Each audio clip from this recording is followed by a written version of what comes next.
And we start with the Fox News alert today. A peace deal signed in Ukraine, but can a truce actually hold this time?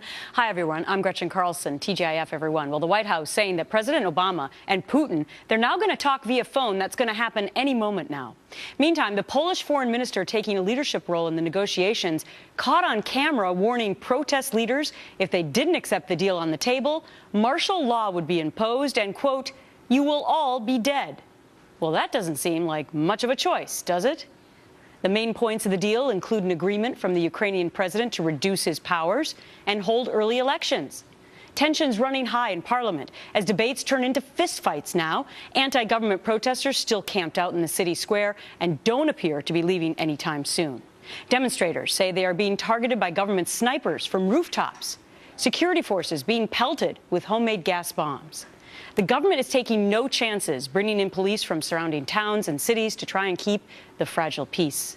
Well, the U.S. surprisingly quiet, except for a printed statement that was released by the White House earlier today. Time to bring in Lieutenant Colonel Oliver North. He's a Fox News military analyst, and he's my guest today. So, Colonel, what will happen in your mind between this Obama-Putin phone call any moment now? Nothing. We'll back down again because this president really does not understand, Gretchen, the implications of what he's done. This is an administration that is living in utopia.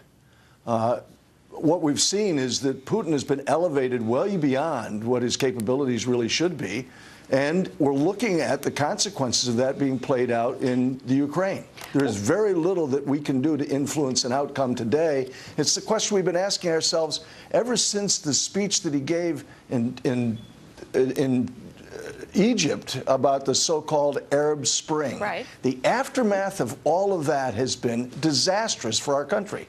This is a president who needs to stop talking and start acting very quietly. Well, that's interesting because a lot of people have criticized the president for not talking enough, for sort of coming late to the game and putting out a statement like they did this morning, instead of being, I guess, more aggressive on it. But is he in a no-win situation? If he's more aggressive, people don't like it. If he's not aggressive, people don't like it. Yeah. Your thoughts? There's no doubt that he is in a terrible situation, but he's a situation of his own creation. Look, the way to lead is to get out in front on the issues. You don't have to beat the drum. You don't have to make big speeches. I suggest that what he do is, instead of taking a page from the Carter playbook, what he ought to do is ask himself, what would Reagan have done? Let me give you an example. 2001, first year of the Reagan administration, when Muammar Gaddafi threatened to close the Gulf of Sidra, drew the line of death, Ronald Reagan very quietly told the United States Navy, cross the line.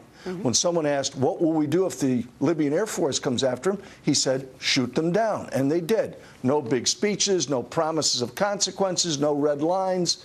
He simply acted. Well, Thatcher, when she needed help in the Falklands, he quietly delivered. There were no threats of consequences or game-changing baloney. Right. So people will decide in their own minds whether or not this is leadership or not. But my question for you is, do you think at least President Obama has been consistent in the fact that it seems like almost all of his moves are to avoid any kind of military action? Well, look, no one has a stomach today in America, certainly not me, for going back to another war. I don't think you need to start a war.